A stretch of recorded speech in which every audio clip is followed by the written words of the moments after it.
Valsad city police મથકમાં ફરજ બજાવતા જીઆરડી જવાને પોતાના ઘરે જીવન ટૂંકાવ્યું।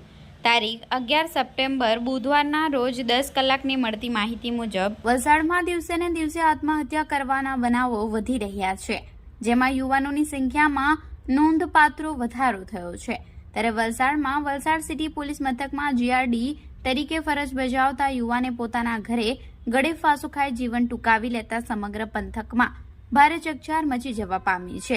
આ કરુણ ઘટનામાં જીઆરડી જવાન ભાઈએ વલસાડ સિટી પોલીસ મથકે ફરિયાદ નોંધાવી હતી, જેમાં પોલીસ મથકેથી મળતી વધુ વિગતો મુજબ વલસાડના જૂના હરિજનવાસ નાના તાઇવાડ પાસે રહેતા અને વલસાડ સિટી પોલીસ મથકમાં જીઆરડી તરીકે છેલ્લા 3 વર્ષથી ફરજ બજાવતા 25 વર્ષીય વિકાસ પૂરણભાઈ ચૌહાણ નાઓ તેમના પરિવાર સાથે રહે છે।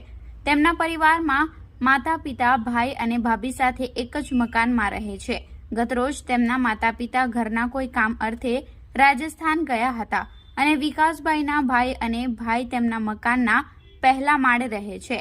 ગતરોજ વિકાસભાઈ નાઇટ કરી ફરજ પરથી પોતાના ઘરે આવ્યો હતો, જે દરમિયાન વિકાસભાઈ પોતાના રૂમમાં એકલો હતો, જેણે તેના રૂમમાં કોઈ અગમ્ય કારણોસર ગળે ફાંસો ખાઈ જીવન ટૂંકાવી લીધું હતું। આજે સવારે તેમનો ભાઈ નીચેના રૂમમાં આવતા જોયું તો તેમના ભાઈ ગળે ફાંસો ખાધેલી હાલતમાં જોવા મળ્યો હતો, જેને તાત્કાલિક વલસાડની કસ્તુરબા હોસ્પિટલમાં ખસેડવામાં આવતા ફરજ પરના તબીબે તેને મૃત જાહેર કર્યો હતો।